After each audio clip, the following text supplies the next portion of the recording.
All right. All right. So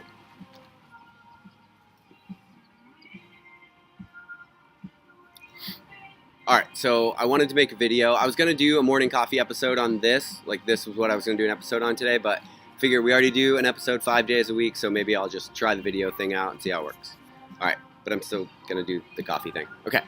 So if you're anything like me, you've probably looked around at your life at some point, maybe most likely multiple points, and you've wondered like where it all might have gone wrong. Like you were probably at one point working hard, appeared to be well on your way toward the things that you wanted, and now looking back, it's like hard to tell where it all started to come off the rails.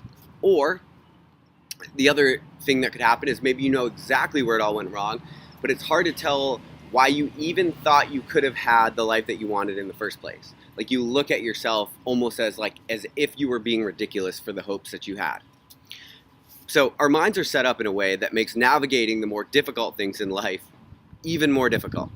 When things go wrong or don't work out, the first thing that you have to understand about your brain is that it needs to know why.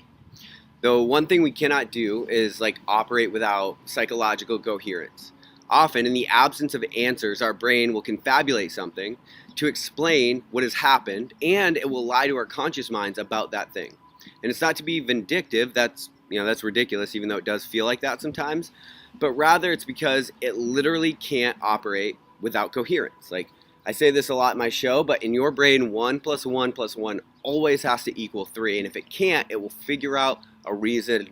It will figure out a reason why, essentially. And all this happens in what appears to be a split second, so making our reason for that thing seem even more real.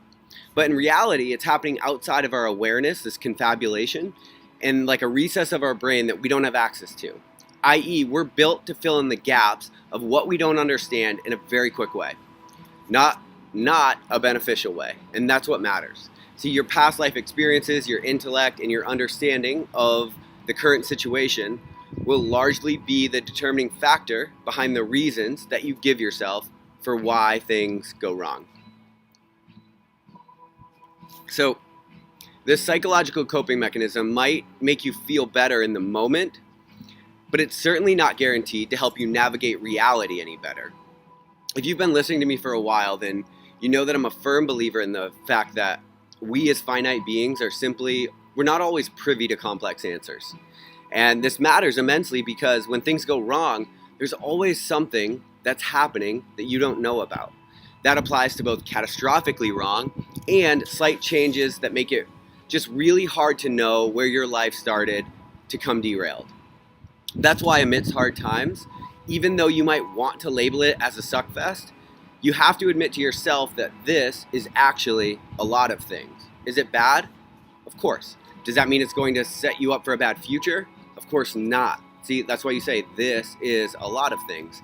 And just saying that to myself truthfully has been like, it's a bit of a game changer when you're in hard times, because you want to be like, this sucks, or this is a lot of things. You don't actually know what this is, because all of your possible futures haven't manifested for you to actually know. So, all right, now back to the brain. When we find ourselves in tumultuous times, whether it's like I can't believe they did that, can't believe they left me, can't believe I didn't see it coming, or whether it's like more akin to a low-level dissonance or an existential dread, you see that a lot, as you don't really recognize your life path as authentic or truly yours. In all of these cases, our brain simultaneously does two things. So it's like, it doesn't matter if it's like an acute pain or it's like you're just sort of trying to figure out like, why am I not super satisfied with things right now? So the first thing that it does is it blames itself to find answers. So when things fall apart, we're often struck by horrible guilt. And we all of a sudden recognize every single thing that we did wrong, which contributed to the adverse situation. That's why even if you've ever been like broken up with, you realize in that moment you become hyper aware of all of your shortcomings, and it's awful. You're just like, you instantly are like, damn, I know exactly what I did wrong.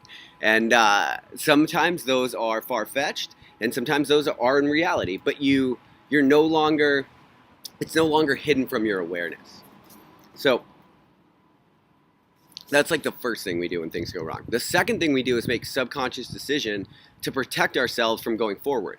So we make a pact with ourselves essentially so that we don't repeat whatever hell we find ourselves in right now. And when people say they have walls up, that's essentially what they're referring to. Now, we're not going to talk about this right, but so a wall can keep things in and out, right? So you're actually keeping your best life from you when you have a wall up, even though you're protecting yourself. So I'm not going to go too far into these as I do a lot of shows on them, but I wanted to say to you today that your brain does that automatically. It will try and protect itself without even consulting you about it. And that's why the idea of redemption matters. And that's honestly why I'm dropping this video today. See, regardless of your belief system, the idea of redemption is the most powerful concept in our world. Humans, in their searching, realize that their own brain has a propensity to keep them trapped in their own negative circumstances.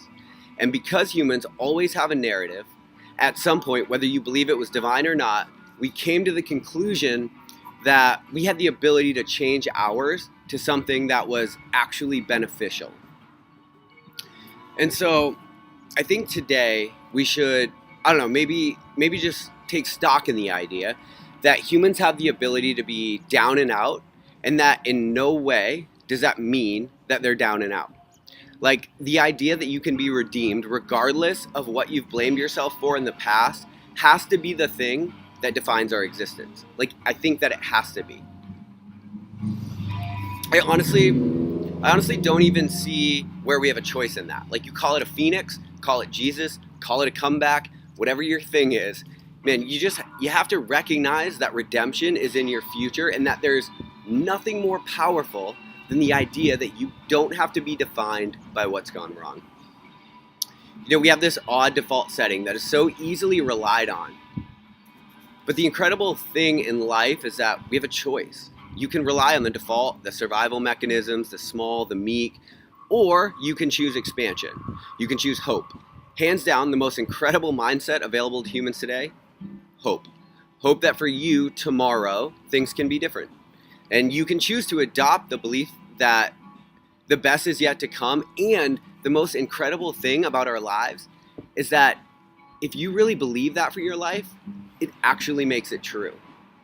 So I just want to say that regardless of what this day means to you, I hope that you understand redemption. It's the most powerful concept in our world, and that it's one which is available to you.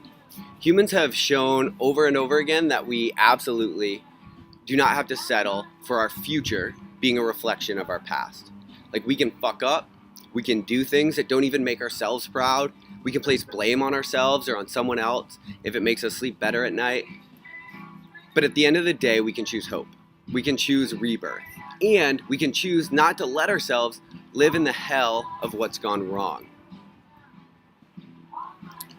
You know, it's certainly not easy. It's honestly not even that clear on how.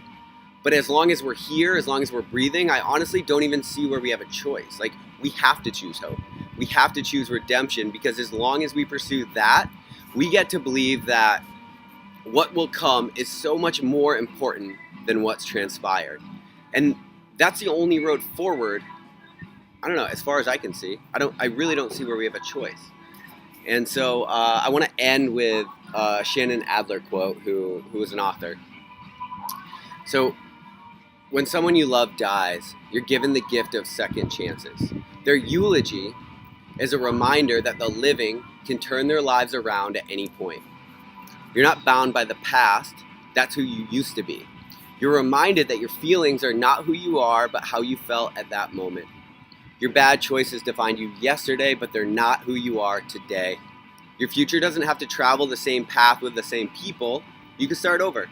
You don't have to apologize to people that won't listen. You don't have to justify your feelings or actions during a difficult time in your life. You don't have to put up with people that are insecure and want you to fail. All you have to do is walk forward with a positive outlook and trust that God has a plan that is greater than the sorrow that you left behind. And the people of quality that were meant to be in your life won't need you to explain the beauty of your heart. They already understand what being human is, It's a roller coaster ride of emotions during rainstorms and sunshine, sprinkled with moments when you can almost reach the stars. I feel like that describes this human experience perfectly. And yeah, so I'm saying all of this to be like, man, it's so easy to get in the trappings of your mind and the feedback loops and the metacognition, and you're analyzing your own thoughts and you try to think your way out of situations. And I know how easy it is to feel like what has happened is the thing that's going to define what does happen going forward. But I think that's why I think it's important that we have holidays like today. Like, I think that we have to celebrate things. Like, I was at a wedding yesterday and I thought about this a lot, and I was like, man, it's super important that humans have things that they celebrate and milestones, and just like it's symbolism, right? It's like hope personified. That's why we have days like this. That's why we take stock in our time and we don't just let all of our days run together in endless monotony, because we have to stop every once in a while and understand that what's going to come is so much better than what we've gone through.